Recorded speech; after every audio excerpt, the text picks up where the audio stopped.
আসসালামু আলাইকুম। আজকে মাননীয় চিফ অ্যাডভাইজারের নেতৃত্বে একটা খুব ইম্পর্টেন্ট মিটিং হয়। মিটিংটা ছিল বিদেশি পাচারকৃত অর্থ ও সম্পদ পুনরুদ্ধার এই সংক্রান্ত গৃহীত কার্যক্রম ও প্রগতির পর্যালোচনা করে। তো এই বিষয়ে আমাদের বাংলাদেশ ব্যাংকের গভর্নর মহোদয় আহসান মনসুর উনি কথা বলবেন। Thank you. ধন্যবাদ। এটা আমাদের রুটিন পর্যালোচনা ছিল। প্রতি মাসে আমাদের একদিন করে আমাদের মাননীয় চিফ অ্যাডভাইজার মহোদয় ওনাকে আমরা অবহিত করি এবং অ্যাসেট রিকভারিতে কি প্রোগ্রেস হয়েছে, আমরা কি ধরনের ইস্যু বা চ্যালেঞ্জেস ফেস করছি, আমাদের কি ধরনের নতুন কার্যক্রম বা আইনগত অসুবিধা দূর করা কি করা যায়, এই স্ট্র্যাটেজিগুলো নিয়ে আমরা আলোচনা করি। তো এই প্রেক্ষাপটেই আজকের আলোচনাটা হয়েছে। আপনারা হয়তো জানেন যে আমরা ইতিমধ্যে বিদেশি প্রতিষ্ঠানগুলোর সাথে যোগাযোগ করেছি, তাদের সহায়তা নিচ্ছি। আমরা তাদেরকে মিউচুয়াল লিগ্যাল অ্যাসিস্ট্যান্স অর্থাৎ বাংলাদেশে যে ধরনের বিচার কার্য সম্পাদিত হয়েছে সেটার ভিত্তিতে বিদেশে যারা অর্থ পাচার করেছেন বা অর্থ আত্মসাৎ করে চলে গেছেন তাদের অর্থ কীভাবে জব্দ করা যায় সেই জন্য আমরা MLA মিউচুয়াল লিগ্যাল অ্যাসিস্ট্যান্স আমরা পাঠাচ্ছি। সেগুলো অগ্রগতি নিয়ে আমরা আলোচনা করলাম। আমরা বিভিন্ন রকমের সিদ্ধান্ত নিয়েছি যাতে এই কাজটাকে আরও দ্রুত এগিয়ে নেওয়া যায়। তো এটাই হচ্ছে আমাদের প্রেক্ষাপট। আপনাদের প্রশ্ন থাকলে আপনারা প্রশ্ন করতে পারেন। তবে আমরা একটা জিনিস বলি যে আমাদের যেটা একটা সিদ্ধান্ত হয়েছে যেটা গুরুত্বপূর্ণ, সেটা হচ্ছে যে আমাদের হাতে কিছু অর্থ জব্দ করা আছে যেটা বিভিন্ন ব্যাংকে এই যারা পলাতক আছেন বা যাদের নামে বিভিন্ন রকমের অর্থ আত্মসাৎ এবং পাচারের মামলা আছে তাদের নিয়ে তাদের ডিপোজিট করা অর্থ সেগুলোকে আমরা জব্দ করা আছে। সেগুলোর ব্যবহার কিভাবে হবে সেটা নিয়ে আলোচনা হয়েছে। আবার আমাদের হাতে বেশ কিছু শেয়ার আছে, বিভিন্ন ব্যাংকের শেয়ার, বিভিন্ন কোম্পানির শেয়ার, যেগুলো যারা পালিয়ে গেছেন তাদের সেগুলোকে জব্দ করা আছে। এগুলোকে কিভাবে আমরা জনহিতকর কার্যে ডিপোজিটরদেরকে আবার ব্যাংকগুলোকে ক্ষতিপূরণ দিয়ে ডিপোজিটরের স্বার্থ রক্ষা করা যায় সেই ব্যাপারে এক ফান্ড গঠন করে এই ফান্ডগুলোকে বা এই শেয়ারের যে লব্ধ অর্থ সেগুলোকে সেখানে ট্রান্সফার করে আমরা কিভাবে সেটাকে ম্যানেজ করব সে বিষয়ে আলোচনা হয়েছে। আর আমাদের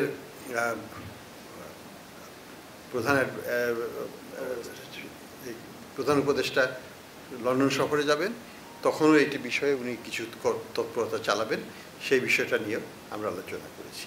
তো এইটাই হচ্ছে সারসংক্ষেপ। আপনাদের নিশ্চয়ই প্রশ্ন আছে, আমরা জবাব দেওয়ার চেষ্টা করব। প্রধান উপদেষ্টা আসলে বলেছেন যে লুটের টাকা ম্যানেজমেন্ট ফান্ড একটা করার জন্য যেটার দ্বারা যেটা বলেন ডিপোজিটর এবং অ্যাট দ্য সেম টাইম দরিদ্র জনগোষ্ঠী করোনার্থে এই লুটের টাকাটা অনেক এটা এই পুরো টাকাটা সত্যিকার অর্থে বাজেট বা অন্য কোনো কিছুতে নিয়ে এসে এটা পুরো দরিদ্র জনগোষ্ঠীর জন্য লুটের টাকা ম্যানেজমেন্ট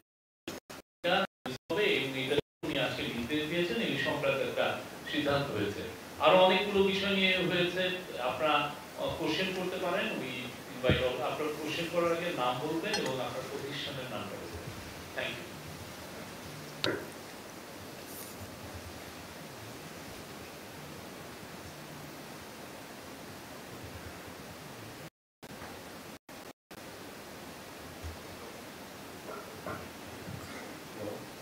আমি মেহেদী হাসান বলছিলাম একুশে টেলিভিশন থেকে। এ পর্যন্ত যে টাকা এবং শেয়ার জব্দ হয়েছে এগুলোর টোটাল বাজার মূল্য কত? আর দ্বিতীয়ত, কোনো কারণে আমি পালিয়ে গেছি, আমি অপরাধী পালিয়ে গেছি, আমার টাকা বা সম্পদ আপনি জব্দ করলেন, ব্যবহার কোন আইনের বলে করবে? আমি অপরাধী প্রমাণিত হওয়ার আদালতে অপরাধী প্রমাণিত হওয়ার আগ পর্যন্ত এটা কি আপনি নিয়ে ব্যবহার করতে পারবেন? না, অবশ্যই আমরা আইনগতভাবেই এটা করব, কোনো মতে আইনের ব্যত্যয় হবে না। কোর্টের সিদ্ধান্ত হওয়ার পরেই এবং আইনের সঠিক ধারা প্রয়োগের মাধ্যমে এই কার্যকলাপ করতে হবে। প্রয়োজন বোধে আইনকে কিছু সংশোধন করতে হতে পারে, সেটা নিয়ে আমাদের আইন মন্ত্রণালয় এবং অ্যাটর্নি জেনারেলস অফিস সেটা নিয়ে কাজ করবেন, কিন্তু সেটা যদি প্রয়োজন হয় এটা আমাদের বর্তমান আইন দিয়ে যদি করা সম্ভব হয় আমরা সেটাও করব। বাট লক্ষ্যটা হচ্ছে একটা ফান্ড প্রতিষ্ঠা করা, যে ফান্ডের টাকা দিয়ে ব্যাংকগুলোকে আমরা ক্ষতিপূরণ দিতে পারবো, কারণ ব্যাংকগুলো তো বিশালভাবে ক্ষতিগ্রস্ত হয়েছে, তাদের টাকাই তো লুট করা হয়েছে অনেক কাছে।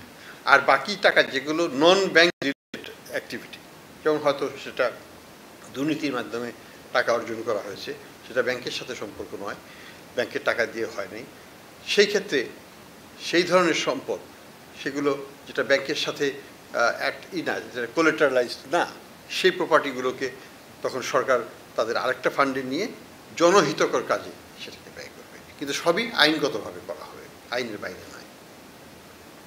স্যার আমি মাস্টার রিলেশন কাজ করি স্যার, একসাথে একটা সম্পূর্ণ প্রশ্ন স্যার, একটা বড় ব্যাংকের যে শেয়ারগুলো জব্দ করে রাখা হয়েছে স্যার, আমরা জানি তো স্যার এই ব্যাংকে স্যার একটা বড় ইনভেস্টমেন্ট ছিল বিদেশিতে প্রায় 70%। স্যার ওই সব কোম্পানিগুলো কি ওই ইনভেস্টরদেরকে আবার কি আনার কোনো সুযোগ আছে কিনা বা তাদের সাথে কোনো যোগাযোগ হয়েছে কিনা?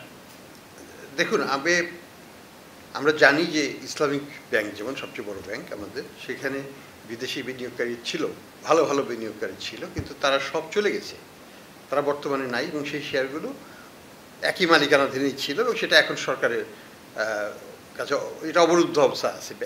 এই শেয়ারগুলো কোনো ট্রানজ্যাকশন করা সম্ভব নয় এটাকে।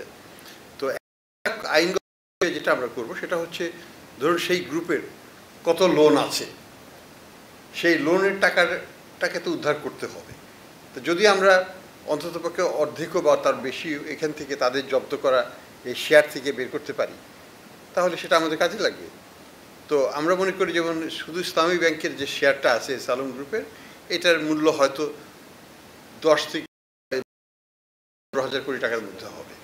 তো এই 12 থেকে 15,000 কোটি টাকা যদি আমরা ব্যাংককে ফেরত দিই, তাহলে ডিপোজিটার যে যাদের টাকা আত্মসাৎ করা হয়েছে তাদের সেই টাকাটা, ব্যাংকের তো ক্যাপিটাল শর্টফল হয়ে গেছে, ব্যাংক ক্যাপিটাল নাই, ব্যাংকের নন পারফরমেন্সের অনেক বেশি, এই জায়গাগুলোতে তখন তারা একটা স্বস্তিজনক স্থানে নিয়ে যেতে পারবে, আমাদের ব্যাংকিং খাতটা ঘুরে দাঁড়াবে। এবং নতুন এই শেয়ারটাকে আমরা কী করবো, শেয়ারটাকে তো আমরা রাখবো, বাংলাদেশের সরকারেরও কোনো দরকার নেই এখানে হোল্ড করার, বাংলাদেশ ব্যাংকেরও করো, আমরা এটা একটা স্ট্র্যাটেজিক ইনভেস্টরের কাছে হস্তান্তর করব। হস্তান্তরের আগে সরকারকে মালিকানাটা টেম্পোরারিলি নিতে হবে, এই টেম্পোরারিলি মালিকানা নিয়ে সরকার তখন এটাকে হস্তান্তর করতে পারবে, আরেকজনের মালিকানায় থাকা অবস্থায় এটাকে হস্তান্তর করা যাবে না। সেই জন্য আইনানুগ ব্যবস্থাটা আমরা নিতে যাচ্ছি, এবং এই যে অর্থ আসবে সেটাই আমরা নতুন বিনিয়োগকারীর কাছ থেকে যে অর্থটা পাওয়া যাবে এই ফান্ডের থ্রুতে আবার সেই ব্যাংকের কাছে আমরা ট্রান্সফার করার প্ল্যান করব। এটাই হচ্ছে আমাদের কার্যক্রম। হ্যালো, আমি মেহেদি বলছিলাম ডেইলি স্টার থেকে। স্যার, আমার বেশ কয়েকটি প্রশ্ন আছে। এর মধ্যে একটা হলো যে আপনারা যে সমস্ত উদ্যোগ নিয়েছেন এখন পর্যন্ত পাচারকৃত অর্থ উদ্ধারে, এই প্রক্রিয়া কতদিনে সম্পন্ন হতে পারে? স্যার, পিছনে ক্যামেরা আছে, এই জন্য আমি একটু বসে বলছি। আর হচ্ছে আরেকটা বিষয়, এখন পর্যন্ত ব্যাংকিং খাত থেকে যে সমস্ত টাকা পয়সা লুটপাট হয়েছে, এর সঙ্গে আমরা জানি যে কোনো বাংলাদেশ ব্যাংকের গভর্নর এবং কয়েকজন ডেপুটি গভর্নর এরাও জড়িত ছিলেন। আপনার পাশাপাশি বর্তমান সরকারের কাছেও প্রশ্ন, এদের বর্তমান স্ট্যাটাস কি, এ সম্পর্কে কি আমরা জানি? তারা কি দেশে আছে নাকি দেশের বাইরে আছে, বা তাদের বিরুদ্ধে কোনো লিগ্যাল অ্যাকশন নেওয়া হয়েছে কিনা? স্যার, আমার আরেকটা প্রশ্ন, সেটা হচ্ছে নগদ দিয়ে আমরা জানি বাংলাদেশ ব্যাংক নগদে নিয়োগ দিয়েছিলেন, কিন্তু সম্প্রতি তারা আগের যারা ম্যানেজমেন্টে ছিল তারা আবার সেটাকে দখল করেছে, সেই প্রক্রিয়াটা স্যার আমি আতনিয়ন প্লিজ প্রথম প্রশ্নটা কি ছিল? আমার প্রথম প্রশ্ন ছিল যে যে সমস্ত টাকা পাচার হয়েছে এগুলো ফেরত আনা কতদিনে সম্ভব? আচ্ছা, হ্যাঁ বলছি, আমাদের তো কোনো অভিজ্ঞতা নাই টাকা কিভাবে ফেরত আনতে হয় বা ইত্যাদি ব্যাপকভাবে এটাকে করার জন্য, কিন্তু ইন্টারন্যাশনাল এক্সপিরিয়েন্সটা এটা 4 থেকে 5 বছর লাগে আইনি প্রক্রিয়া শেষ হতে।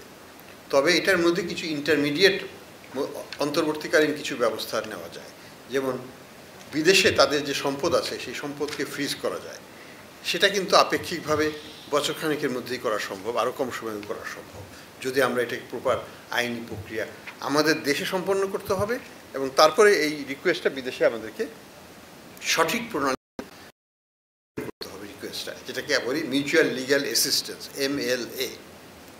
তো আমরা MLA প্রক্রিয়াতে আছি এখন, আমরা রিকোয়েস্ট পাঠাচ্ছি। তো বিদেশিদের আমরা যদি সহায়তা পেয়ে যাই তাহলে তা কিন্তু আমরা তাদের অ্যাসেটটা ফ্রিজ করতে পারবো। অ্যাসেটটা ফ্রিজ হলে তার পরবর্তীতে কোর্টে আইনগত প্রক্রিয়া শুরু হবে এবং সেই প্রক্রিয়া সমাধান হতে সাধারণত 4 থেকে 5 বছর লেগে যায় সর্বমোট, এবং সেই শেষেই একটা আমরা জানতে পারবো যে আমরা এটা পুরোটা পাবো না। এবং এখানে আমাদের যে তথ্য সংগ্রহ, গুণগত মান, এই জিনিসগুলো একটা বড় ভূমিকা রাখবে বিদেশি কোর্টের যে রায়টা হবে সেই রায়ের ক্ষেত্রে। কাজে আমাদেরকে অনেক কিছু নিজে এখানে তথ্য সংগ্রহ করতে হবে, সেটা তাদেরকে সরবরাহ করতে হবে এবং আমাদের লিগ্যাল প্রসেসটা বিদেশে শুরু করতে হবে। তো সেই দিকে আমরা এগোচ্ছি। আর যেটা বললেন বাংলাদেশ ব্যাংকের, আমরা তো ধরুন দুর্নীতি যদি হয়ে থাকে সেটা দুদক আছে, তারা সেটাকে তদন্ত করবে। তদন্ত করে যদি তাদের মনে করেন যে চার্জশিট আনা, তারা সেটা নিয়ে আসবে। এখানে দুদককে কেউ বাধা দিচ্ছে না, দুদক তার নিজস্ব প্রক্রিয়ায় এই কাজটা করবে। এখানে আমি কোনো মন্তব্য করাটা একেবারেই সমীচীন হবে না বলে আমি মনে করি। আর নগদের ব্যাপারে আমাদের পজিশন সুস্পষ্ট। আমাদের মুখপাত্র যেটা বলেছেন যে আমরা মনে করি যে নগদের যারা অরিজিনাল ম্যানেজমেন্ট ছিল এবং বোর্ড ছিলেন তারা অর্থনৈতিক, যেটাকে আমরা বলি যে বিভিন্ন ধরনের ম্যালফেশিয়াস অর্থাৎ দুর্নীতি এবং এটার মাধ্যমে টাকা আত্মসাৎ করেছে, যার পরিমাণ আমরা জানি যে 650 কোটি টাকা মতো মানি ক্রিয়েট করেছে, যেটার এগেনস্টে প্রকৃত অর্থ ছিল না। দ্বিতীয়ত তারা আমাদের যে সরকারের যে দারিদ্র্য বিমোচন কর্মসূচির অধীনে যে ধরনের অর্থ ট্রান্সফার করা হতো, নগদের মাধ্যমেই করা হতো শুধু, সেইখানে তারা প্রায় 2000 কোটি টাকার উপর তারা সেখানে আত্মসাৎ করেছে। এটা আমাদের বাংলাদেশ ব্যাংকের অডিটেও ধরা পড়েছে এবং এটা আমরা যে ইন্টারন্যাশনাল অডিট ফার্ম দিয়ে অডিট করেছিলাম সেটাতেও ধরা পড়েছে। তো আমরা মনে করি যে আমরা তাদের হাতে কোনো মতেই এই নগদের কার্যক্রম আবার ফেরত যাওয়াটা উচিত নয়, এবং যেহেতু কোর্টের একটা সিদ্ধান্ত হয়েছে আমরা এটাকে অ্যাপিল করেছি পূর্ণাঙ্গ কোর্ট বেঞ্চে, এবং এটা শীঘ্রই শুনানির ডেট দেওয়া হবে। আমরা মনে করি যে তখন আমরা আমাদের পক্ষে রায় পাবো, কিন্তু আমরা একটু শঙ্কিত যে এই সময়ের মধ্যে তাদের পুরো কন্ট্রোল কিন্তু তারা নিয়েছে এই সিস্টেমে, অনেক যেটার উপর আমাদের হাত থাকবে না, কারণ আমরা আইনগতভাবে একটু অসুবিধাজনক অবস্থাতে আছি বিকজ অফ কোর্টের এই রায়ের কারণে। স্যার, আমি আতাউর নিয়ন এখন টিভি থেকে প্রথমে নগদের বিষয়টা বলি। সেটা হচ্ছে আপনি বলছেন যে এই সময়ের মধ্যে প্রায় 7 দিন হয়ে যাচ্ছে, যে এই মধ্যে তারা অনেক কিছু করে দিতে পারে যেখানে আমাদের কোনো হাত থাকবে না আইনের কারণে। সেক্ষেত্রে যদি তারা আবারও অর্থ নিয়ে করে বা পাচার করার সুবিধা পায়, সুযোগ তৈরি করে, সেই জায়গাটা কি আরেকটা বড় ক্ষতির সম্মুখীন হবে কিনা সাধারণ মানুষজন? বড় কোনো ক্ষতির সম্ভাবনা নাই, কারণ আমরা ব্যাংকগুলোকে বলে দিয়েছি যে বড় কোনো ধরনের ট্রানজ্যাকশন তারা করবে না, ক্যাশ ইন ক্যাশ আউট করতে পারবে, এর বাইরে না। ক্যাশ দিলে ক্যাশ আউট করতে পারবে। কাজে আমরা সেফগার্ড নিয়ে নিয়েছি অলরেডি আমাদের দিক থেকে। তবে তারা যেটা করবে বা করতে পারে বলে আমরা সন্দিহান, সেটা হচ্ছে যে তারা তাদের যে অপকর্মগুলো করেছে সেগুলোকে মুছে ফেলার চেষ্টা করবে। তারা ডক্টর করার চেষ্টা করবে ডেটাবেসকে মুছে দেবে বা অন্যভাবে এটাকে তারা ইনফিল্ট্রেট করবে, যেটা আমাদের কাজকে আরও কঠিন করে তুলবে। এটা নিয়েই আমরা শঙ্কিত। নতুন করে বড় কিছু ক্ষতি করার সম্ভাবনা হয়তো তাদের থাকবে না, কিন্তু নিজেদের স্বার্থে তারা এটাকে অপকর্মে ব্যবহার করবে। স্যার, আরেকটা প্রশ্ন ছিল পাচারের অর্থের বিষয়ে। আপনি বারবার বলেছেন যে সব অর্থ ফেরত নাও আসতে পারে, কিন্তু যারা পাচার করেছে তাদেরকে শান্তিতে থাকতে দেওয়া হবে না। ইতিমধ্যে যেসব দেশে পাচারকারীরা অবস্থান নিয়েছে সেই সব দেশের সাথে কি কথা হয়েছে? তাদের বিষয়ে দেশগুলো কি জানিয়েছে, তাদের বিরুদ্ধে কোনো ব্যবস্থা নেবে কিনা? আমরা তো দেশগুলোর সাথে কথা বলছি। ইনফ্যাক্ট আজকেও এখনও ঢাকাতে ইউকে সরকারের যে IACCC, তাদের যা হেড অফ তারা সে ঢাকায় আছে, তারা আমাদের সাথে সহযোগিতা করতে চায়। তারা আমাদেরকে 6 মাসের জন্য একটা ব্রিটিশ এক্সপার্টও দিয়েছে, যে আমাদের তদন্তকারীদেরকে হাতে কলমে ধরে শেখাবে যে কীভাবে এমএলএ তৈরি করতে হয়, কিভাবে কেসগুলোকে ডকুমেন্টেশন করতে হয়, এভিডেন্স গ্যাদারিং, যদি মামলায় জিততে হয় আমাদেরকে এভিডেন্স গ্যাদারিং ইন্টারন্যাশনাল স্ট্যান্ডার্ডে করতে হবে, দেশীয় স্ট্যান্ডার্ডে করলে হবে না। তো এই জায়গাটায় আমাদের গ্যাপস আছে, আমরা চেষ্টা করছি সেই গ্যাপগুলোকে মেটাতে। আমাদের যারা তদন্ত কর্মকর্তা তাদেরকে নতুন করে ট্রেনিং দেওয়া হচ্ছে, আন্তর্জাতিক মানসম্মত তদন্ত কার্যক্রম যাতে তারা পরিচালনা করতে পারেন, এবং ডকুমেন্টেশনটা যেন ঠিক করতে হবে। ইটস অ্যাবসলিউটলি ইম্পর্টেন্ট ডকুমেন্টেশনটা তৈরি করা, সেই জায়গাগুলোতে তারা সহায়তা দেবে। তো বিদেশিদের দিক থেকে আমরা প্রচুর আগ্রহ পাচ্ছি। আমি গত সপ্তাহে দুবাইতে financial intelligence unit of Dubai, সেখানে আমরা মিটিং করেছি, হেড অফ দ্য অর্গানাইজেশন সেখানে ছিলেন সারাক্ষণ। আমরা 2 দিন তাদের সাথে বসেছি, আমাদের কর্মকর্তারা বসেছেন। তারা আমাদেরকে সর্বাত্মক সহায়তার আশ্বাস দিয়েছেন। আমরা চেষ্টা করব তাদের যে রিকোয়ারমেন্ট সেই অনুযায়ী তাদের কাছে তথ্যভর ভিত্তি যার ভিত্তিতে তারা আমাদেরকে সহায়তা দিতে পারবে। আসসালামু আলাইকুম, আমি মুস্তাফিজুর রহমান বলছিলাম নিউইয়র্ক থেকে। আমার প্রথম প্রশ্ন হচ্ছে যে আপনি বলছেন যে যারা লুট করেছে তাদের যে অর্থ ডিপোজিট আছে আপনারা সেটা ফ্রিজ করেছেন, সেটা দিয়ে একটা তহবিল করেন, কিন্তু এটার মালিকানা তো আসলে টাকাই তারা হচ্ছে আত্মসাৎ করেছে।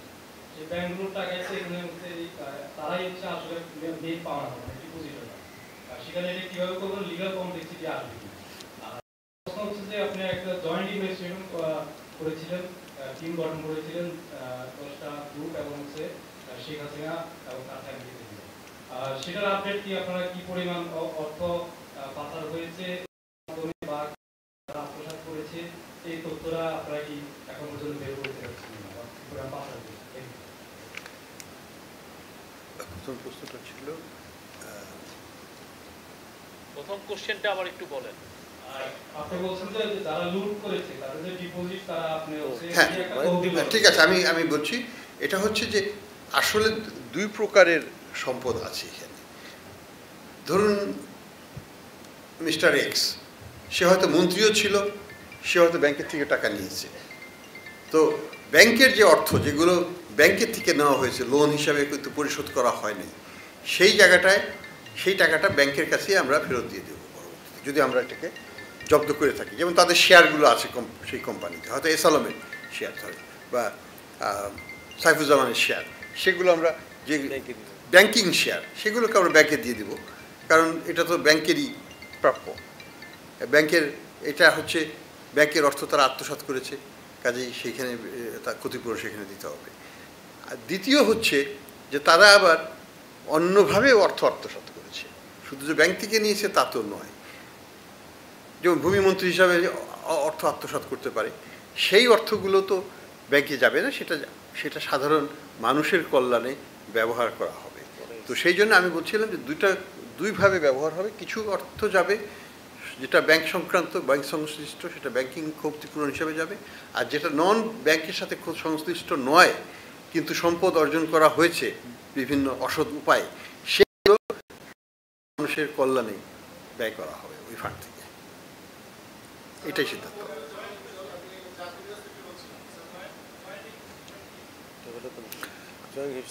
জয়েন্ট ইনভেস্টিগেশন টাস্ক ফোর্স তো গঠন করা হয়েছে, তারা কাজ করছে, তাদেরকে আমরা ট্রেনিংদের ব্যবস্থা করেছি, আন্তর্জাতিক মানসম্পন্ন ট্রেনিং দেওয়া হচ্ছে। এখন 6 মাসের জন্য IEEE থেকে একজন ট্রেনার আসছেন, উনি হাতে কলমে তাদের সাথে কাজ করবেন প্রত্যেক দিন 6 মাস ধরে। এগুলো চলছে, আমাদের মানোন্নয়ন হচ্ছে। আমরা এটা তো একদিনের প্রক্রিয়া নয়, তো তারা এভিডেন্স কালেক্ট করছেন, আমরা সেটা নিয়েও আলোচনা করেছি। সব বিষয় তো শেয়ার করা যাবে না, কিন্তু অগ্রগতি হচ্ছে, আমরা সেই অগ্রগতি পর্যালোচনা করে দেখেছি।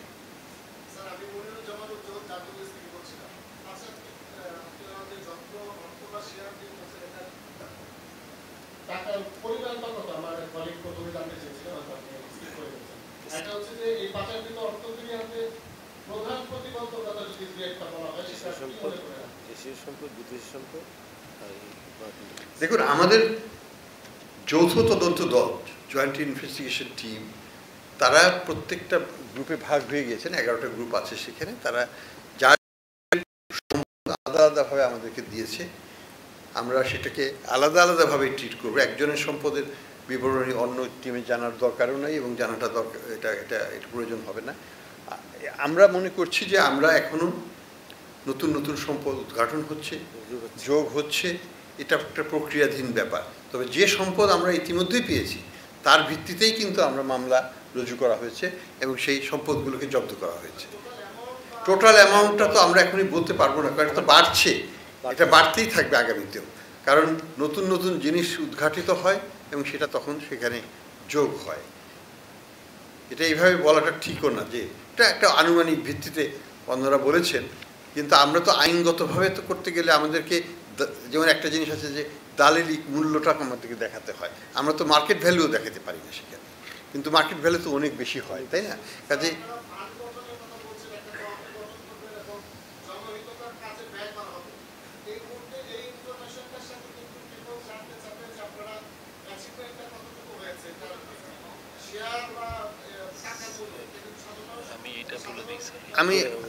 আমি যেমন একটু বলি, যেমন ইসলামী ব্যাংকের কথা বললাম যে ওখানে প্রায় 12 থেকে 15,000 কোটি টাকার শেয়ার ওখানে পাবো।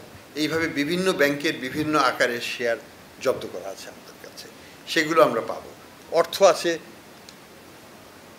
বেশ একটা সাইজেবল অ্যামাউন্টের অর্থ আছে আমাদের ব্যাংকিং খাতে, যেটাকে ফ্রিজ করে রাখা আছে। কিন্তু আমি কোনো টাকার অঙ্ক বলবো না এই জন্য যে এগুলো তো বিচারাধীন বিষয়। যখন বিচারক রায় দেবেন যে এটাকে আমরা জব্দ করে আমরা নিয়ে নিতে পারবো, তখনই আমরা টাকার অঙ্কটা বলতে পারবো। এক্স্যাক্টলি স্যার, ওই অ্যাটাচমেন্টের অ্যাটাচমেন্টের যত অ্যাটাচমেন্ট হয়েছে এটা একটা ফিগার দিয়ে দেন, কোনো নাম বলবো। আচ্ছা দেন। আচ্ছা, আজকের মিটিং এ কিন্তু একটা ফিগার এসেছে, মানে আজকের মিটিং এ নাজমা মুবারক আমাদের ব্যাংকিং সেক্রেটারি, উনি কয়েকটা ফিগার দিয়েছেন। উনি বলেছেন যে সো ফার যে অ্যাটাচমেন্ট হয়েছে স্থাবর সম্পত্তি, সেটার পরিমাণ হচ্ছে কোটি টাকায়, আভ্যন্তরীণ হচ্ছে 1,30,758 কোটি 0.7 কোটি টাকা আর কি, 1,30,758.7 কোটি টাকা। আর হচ্ছে মিলিয়ন ডলারে আছে যেটা বৈদেশিক অ্যাটাচমেন্ট হয়েছে 0.03 মিলিয়ন ডলার। আর অস্থাবর সম্পত্তি যেটা ফ্রিজিং হয়েছে, এইটা অস্থাবর সম্পত্তি হচ্ছে 42,614.27 কোটি টাকা, আর মিলিয়ন ডলারে সেটা হচ্ছে 20.78। এগুলো হচ্ছে ফ্রিজিং, এটা হলো সেকেন্ডটা। প্রথমটা হলো অ্যাটাচমেন্ট, আমরা যেটা বললাম 1,30,758.7 ও 7 কোটি টাকা এবং মিলিয়ন ডলার, আর বিদেশে হচ্ছে 164, এটা হচ্ছে অ্যাটাচমেন্ট। আর পরে আমি যে ফিগারটা দিলাম ফ্রিজিং অস্থাবর সম্পত্তি, সেটা হচ্ছে 42,614.27 কোটি টাকা, আর মিলিয়ন ডলারের সেটা হচ্ছে 20.78, এটা হচ্ছে বিদেশে। আর আরেকটা আর 42,614.27টা হচ্ছে আভ্যন্তরীণ। Thank you.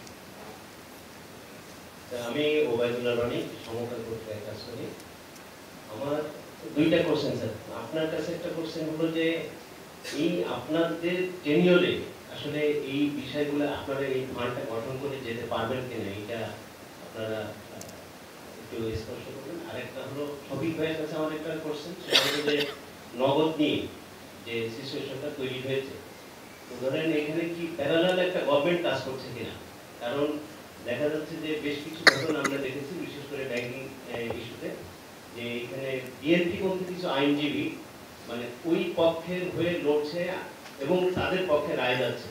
তো বাংলাদেশ ব্যাংক যেটা উদ্বেগ জানিয়ে ইতিমধ্যে একটি প্রেস ব্রিফিং করেছে, গভর্নর স্যারও কালকে কথা বলেছেন, আপনারা একটা মিটিং করেছেন। তো নগদের মতো এরকম একটা প্রতিষ্ঠান, যেটা আসলে আমরা জানি ওই সময় অনেক রিপোর্ট হয়েছে, আমরাও রিপোর্ট করেছি, সেটি হলো যে একদম অবৈধ এবং মানে অনৈতিক উপায়ে গড়ে ওঠা একটা প্রতিষ্ঠান। সেই প্রতিষ্ঠানের নিয়ন্ত্রণ যদি যারা এতদিন মানে যারা পলাতক তারা নিতে পারে, অন্য যে কোনো প্রতিষ্ঠানে এরকম ঘটনা ঘটবে কিনা, বা আসলে প্যারালাল কোন গভর্নমেন্ট কাজ করছে কিনা, এটা আপনি একটু বলুন।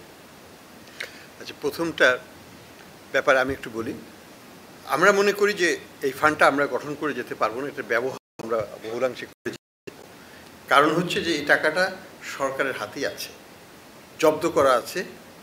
এটা এখন আইনগত প্রক্রিয়াটা শুধু শেষ করতে পারলেই দ্রুততার সাথে, আমরা যদি কোনো আইনগত পরিবর্তনও করে ফেলতে হয় দ্রুত করে আমরা এই ফান্ডটাকে হস্তান্তর করব সরকারের কাছে। সরকারের কাছে হস্তান্তর হলে সেটা সরকারি হোক বা বাংলাদেশ ব্যাংক হোক, যেই হোক না কেন, সরকারের এই ফান্ডটাকে তখন যথোপযুক্ত ব্যবহার করে যদি সংশ্লিষ্ট হয় ফান্ডটা, তাহলে ব্যাংকিং খাতকেই সুগঠন করার জন্য আমাদের ব্যাংক রেজলিউশন অ্যাক্টের কনটেক্সটে নতুন বিনিয়োগকারী আনতে হবে। তাদের সাথে কথাবার্তা বলে আমরা এই শেয়ার কাছে হস্তান্তর করে তাদের কাছ থেকে আমরা ক্যাপিটাল নিতে পারবো, ব্যাংকগুলোকে রিক্যাপিটালাইজ করতে পারবো। এই কাজটা আমরা করে যেতে পারবো বলে আমরা আশা করি। এটা করা সম্ভব বহুলাংশে, তবে এটা চলমান প্রক্রিয়া, পরবর্তী সরকারকেও এটা চালিয়ে যেতে হবে, সেটাও আমরা আশা করি তারা করবে। আর এটা আর আপনার সেকেন্ড কোশ্চেনের উত্তর হচ্ছে, দেখেন এই পুরো বিষয়টা আদালতের এখতিয়ারভুক্ত, আদালত তার মতো করে এই বিষয়টা দেখছে, এবং আমাদের তরফ থেকে যে সেন্ট্রাল ব্যাংকে যে কাজগুলো দরকার ওনারা প্রত্যেকটা কাজ করেছেন, এবং উনি একটু আগেই জানিয়েছেন যে কি কি মুভ অলরেডি নেওয়া হয়েছে।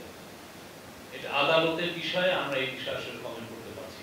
Thank you sir. আমার নাম মোস্তফা মল্লিক, আমি চ্যানেল আই আছি। স্যার, আমার প্রশ্নটা হচ্ছে যে আপনারা বলছেন যে সংযুক্ত আরব আমিরাত যুক্তরাজ্য সহ বিশ্বের নানা প্রান্তের সরকার এবং যারা ফাইন্যান্সিয়াল এই বিষয়গুলো দেখে কথা বলেছেন, এরকম দেশ হচ্ছে কতগুলো, এবং আর একটা চ্যালেঞ্জ আছে কিনা পাসপোর্ট ক্রয় করে সেই দেশের নাগরিকত্ব অর্জন করেছে, সুতরাং ওই দেশ তার নাগরিকের ব্যাপারে আপনাদের কতটা সহায়তা করবে, এটা কোনো চ্যালেঞ্জ মনে করছেন কিনা? ধন্যবাদ স্যার। দেখুন, আমি যেটা বললাম আগেও যে আমরা আমাদের ইন্টারেস্টেড কান্ট্রি হচ্ছে ইউকে আমাদের সর্বাত্মক সহায়তা দিচ্ছে, তাদের পার্লামেন্টারি কমিটি আমাদের সহায়তা দিচ্ছে, তাদের এনজিওরা সহায়তা দিচ্ছে, ফাইন্যান্সিয়াল টাইমস আমাদেরকে সহায়তা দিচ্ছে, অন্যান্য পত্রিকা আমাদেরকে বিভিন্ন আর্টিকেল লিখে আমাদেরকে সহায়তা দিচ্ছে। আমরা যদি দেখি আমেরিকান, সেখানেও আমরা সহায়তা পাচ্ছি। আমাদের আরেকটা দেশ হচ্ছে কানাডা, আমাদের একটা দেশ হচ্ছে ইউএই এবং সিঙ্গাপুর। তো সিঙ্গাপুর সরকারের সাথেও আমরা আলোচনা করেছি, তাদের যে রেসিডেন্স অ্যাম্বাসেডর যেটা মাঝে মাঝে আসেন, তার সাথে আমাদের কথা হয়েছে, এবং আমরা যেটা চাচ্ছি যে যদি ওনারা বলেছেন সুস্পষ্টভাবে যে সিঙ্গাপুরের সরকার এই বিষয়ে খুবই, যদি আমরা প্রমাণ করতে পারি যে আসলে আমাদের টাকা নিয়েই তারা এটা করেছেন এবং টাকাটা ইলিগালি তারা নিয়েছেন, তাহলে হয়তো তারা এই ব্যাপারে ইভেন নাগরিকত্ব তারা ক্যান্সেল করতে পারে। এটা সম্ভাবনা প্রমাণ করার দায়ভার আমাদের উপর। তো এটা এইভাবেই আছে। আমরা এটাকে আরেকটু পলিটিক্যালি সেন্সিটিভ করার চেষ্টা করছি। আমরা চাচ্ছি গণমাধ্যম, লোকাল ওইখানকার গণমাধ্যম, ব্রিটিশ গণমাধ্যম, ইউএই গণমাধ্যমের মাধ্যমে আমাদের পক্ষে হয়ে প্রচারণা করানো, এবং সেটা যদি আমরা সাকসেসফুল করতে পারি পলিটিক্যাল প্রেশারটা আমরা বাড়াতে পারবো। পলিটিক্যাল প্রেশারটা বাড়ালে পরে এবং সাথে যদি আমরা যথাযথ প্রমাণ দিতে পারি, আমরা ইনশাআল্লাহ সাকসেসফুল হতে পারবো। এনি আদার কোশ্চেন মেয়েদের তরফ থেকে? স্যার, আমি রেদওয়ানুল হক বলছি, ডিবিসি টেলিভিশন। আমার প্রশ্নটা হচ্ছে যে আপনি বললেন যে অন্তত 650 কোটি টাকা ইস্যু করেছে নগদ ই-মানি অননুমোদিত। সেক্ষেত্রে স্যার অর্থ ইস্যু করার একমাত্র ক্ষমতাধারী প্রতিষ্ঠান হচ্ছে বাংলাদেশ ব্যাংক। তাহলে কি আমরা বলতে পারি যে এই মুহূর্তে মানে দেশে বাংলাদেশ ব্যাংকের ইস্যুকৃত অর্থ হচ্ছে 650 কোটি টাকা মার্কেটের বেশি আছে, এটা আসলে বলা যায় কিনা? এবং সেটা স্যার যদি হয়ে থাকে সেক্ষেত্রে এটা রাষ্ট্রদ্রোহিতার পর্যায়ে পড়ে কিনা স্যার? একটা বিষয় স্যার, আরেকটা হচ্ছে আপনারা যে মামলাটা করেছেন সেই মামলাটা আসলে কোন অবস্থানে আছে? আর ব্যাংক রেজুলেশন যেটা অর্ডিন্যান্স যেটা জারি হয়েছে স্যার, সেটাতে আসলে আপনারা ব্যাংক এবং আর্থিক প্রতিষ্ঠানে যেখানে মনে করেন সেখানে প্রশাসন দিতে পারেন, নগদ বা এমএফএস এর লাইসেন্স বাংলাদেশ ব্যাংক দেয়, তাহলে স্যার আপনি আইনগত একটু দুর্বল অবস্থানে আছেন, এটা কথা কেন বলেন স্যার? আপনাকে ওই আইন কভার করে কিনা বিষয়টা?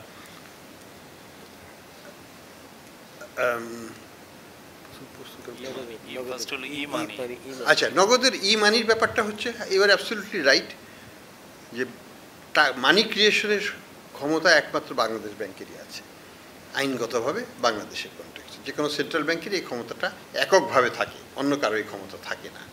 সরকারেরও থাকে না।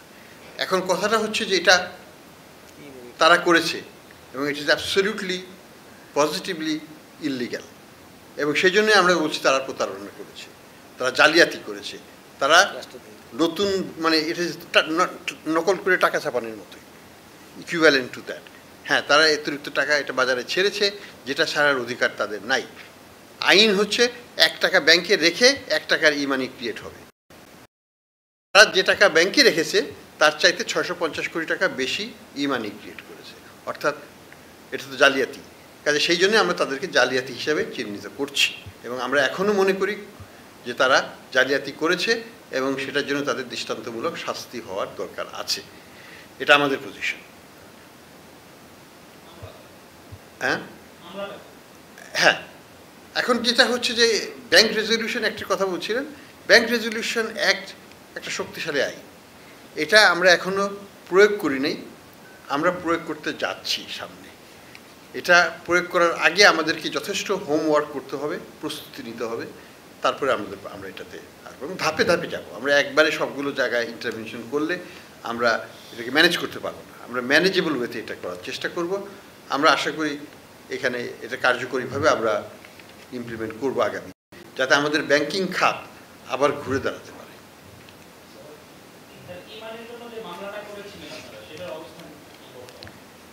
এটার জন্য তো আমরা মামলা রুজু করেছি, এটা তদন্ত সিআইডি করছিল।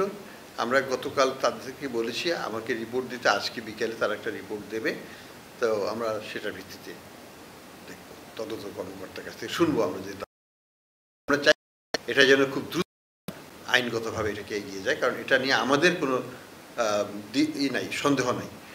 আমাদের তদন্তে এটা 660 কোটি টাকার উপরে এসছে, এবং বিদেশি সংস্থার মাধ্যমে যেটা আমরা প্রতিবেদন পেয়েছি তাতে 650-এর উপর আসছে। কাজে এটা হয়েছে, এটা নিয়ে কোনো সন্দেহের কিছু নেই। স্যার, আমার নাম সাজ্জাদ হোসেন, আমি জিগুতে বলছি। যেটি আমরা দেখলাম যে যারা প্রতারণা এবং জালিয়াতি করেছিল এখন তাদের জন্যই সেই প্রতিষ্ঠানটি, এবং আপনি যেটি বললেন যে তাদের হাতে এখন অনেক কিছু করার সম্ভাবনা আছে বা আশঙ্কা আছে। এখন যাদের টাকা এই নগদে আছে সাধারণ গ্রাহকদের, এইটার কোনো মানে রিস্ক থেকে যায় কি? কোনো প্রতিষ্ঠান এমএফএস আমরা কিন্তু অনেক সেফগার্ড রাখি। বাংলাদেশ ব্যাংকের যে আইন আছে তাতে প্রত্যেকটা এমএফএস তাদের সংগৃহীত অর্থ ওই দিনই ব্যাংকে জমা দিতে হবে। আমরা কিন্তু ব্যাংকগুলোকে বলে দিয়েছি কোনো টাকা তুলতে পারবে না, অর্থাৎ এখন যারা কাজ করবে তারা না, তারা শুধু ক্যাশ ইন ক্যাশ আউট করতে পারবে। অর্থাৎ আমার কাছে 1000 টাকা যদি কেউ দেয়, আমি 1000 টাকা ওই দিকে দিয়ে দিতে পারবো, নতুন করে ব্যাংকের থেকে নেট আউটফ্লো করতে পারবে না। এটা আমরা আমাদের ইনফর্মালি আমরা এটাকে স্টার্ট করে রেখেছি, যাতে কোনো বড় রকমের কোনো ক্ষতি করতে না পারে। ঠিক আছে।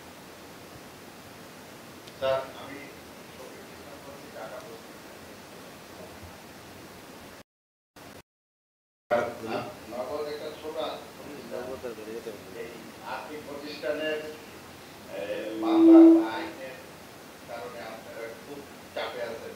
গত 3 দিন আমরা যেটা দেখলাম, বাংলাদেশ ব্যাংকের মিটিং, গতকাল অর্থ মন্ত্রণালয়ে আপনাদের মিটিং এবং পরবর্তী মিটিং প্রশ্নটা করেন। এখন স্যার আপনি আরো 14টি ব্যাংক নিয়ে কাজ করতেছেন, তাদেরকে সংস্কার করতেছেন। স্যার, এই যদি 14টা ব্যাংক যদি আপনাদের সাথে খেলে, তখন আপনাদের সক্ষমতা কতটুকু? স্যার, এটা আমাদের সক্ষমতা তো আমরা তৈরি করছি, বাড়ানোর চেষ্টা করছি। আমাদের অবশ্যই আমাদের দুর্বলতা আছে, কোনো সন্দেহ নেই, আমরা সেটাকে ওভারকাম করার চেষ্টা করছি।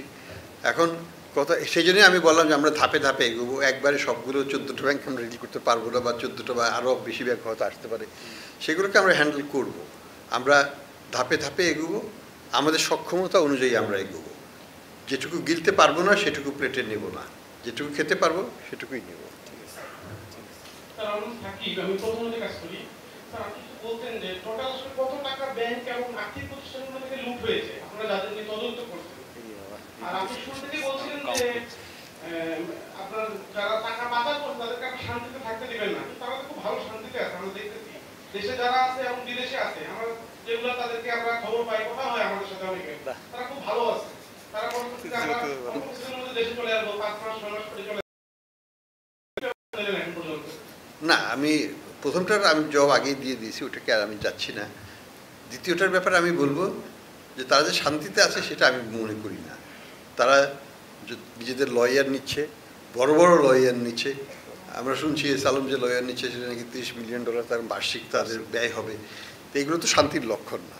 হ্যাঁ, তবে কথা হলো যে আমি যেটা আগেও বলেছি, টাকা উদ্ধার করা আর শান্তিতে থাকা দুই জিনিস। উদ্ধারের সময় লাগবে, কিন্তু ঘুম নষ্ট আমরা কিন্তু এখন থেকেই করতে পারছি বলে মনে হয়। তাদের হবে লিগ্যাল প্রোটেকশন, তাদেরকে নিতে হবে, আমরা আইনগতভাবে তাদের পিছনে যাব।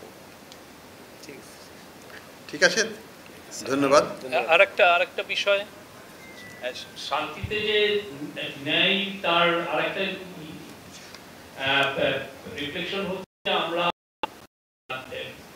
সোফার আরো কয়েকটা ডিসিশন এসছে, সেটা হচ্ছে যে মাঝারি আকৃতির যারা 200 কোটি টাকা ও তদন্ত কেসের ক্ষেত্রে বিদেশি আইনি সংস্থার মাধ্যমে অর্থ পুনরুদ্ধারের পরিকল্পনা নেওয়া হয়েছে। এই সকল ব্যাংক ও আর্থিক প্রতিষ্ঠানতে এই ধরনের সম্ভাব্য 125টি কেস চিহ্নিত করা হয়েছে।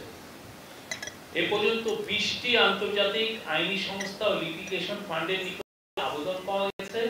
আন্তর্জাতিক আইনি সংস্থা লিটিগেশন ফান্ড নির্বাচনের মানদণ্ড ও নির্বাচন প্রক্রিয়া সম্পর্কিত গাইডলাইন লিটিগেশন ফান্ড হচ্ছে। আমরা তো মানে আমাদের কাজগুলো আমরা খুব যত দ্রুত করা যায় করছি। আমরা যে কেউ খুব যে শান্তিতে আছে, we don't think so. Thank you.